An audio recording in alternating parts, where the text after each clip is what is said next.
ba galing? Nagpa-install kasi ako ng wheel bearing.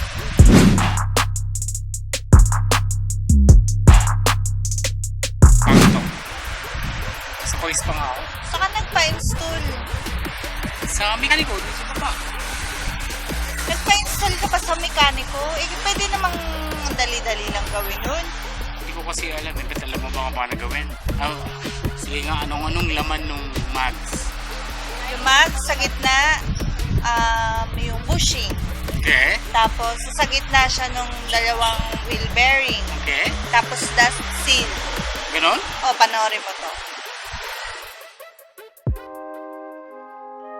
Thank you Al Rayabot for the parts. Sa kanya po lahat galing yung mga parts. This is a newly repainted mag, so tanggalin muna natin yung mga hindi kailangan. Okay, put on grease para lubricated yung pagpasok ng bearing. And make sure na pantay doon sa butas ng mags yung bearing. Pwede kayong gumamit ng socket wrench yung socket na kapareho ng size ng bearing. Pwede rin itong ginamit natin sa screen. So make sure lang na pantay ang pasok. Make sure na natatamaan mo ay ang outer tsaka inner metal ng bearing, hindi yung middle kasi yun yung seal. There, so one side at a time para pantay. Huwag masyadong pwersa yung palo.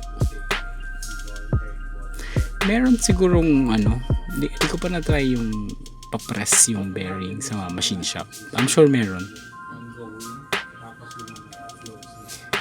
Pwede rin gumamit dito bago ikabit yung bearing. That's the dust seal by the way. Kamay lang yan. Pwede kayong gumamit ng blue torch para lang uminit yung metal. Mag-expand so mas madali ipasok yung bearing. Now on the other side, bushing muna. Doon sa blowtorch, make sure lang na huwag tatama kung repainted yan. Kung may paint yan, make sure na huwag tamaan yung paint kasi masisira. Again, pantay. Socket or anything na pwede mo maipasok yung bearing na pantay. That's the T-wrench. Naka-lift yung mags. Ginawa natin dito, kinabit na natin yung tire para siya yung protection ng mags pagpalo natin. So yung impact hindi tatama sa mags, dun lang sa tire. Again, one side at a time, slowly. Dust seal, that's it.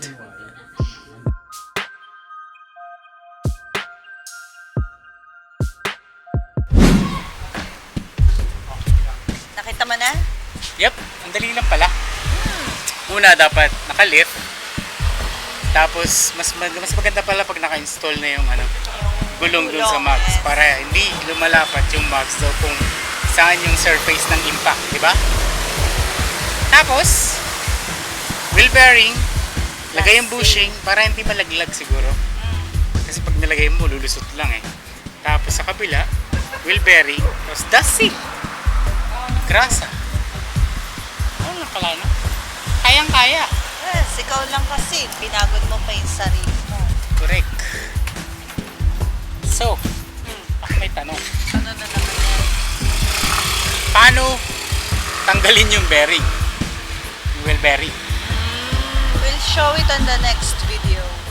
Yeah. In the next video? Okay? Abangan. Barbecue na tayo? Okay. Ano sa'yo? Meron ba silang blood? Meron. Okay. See you again.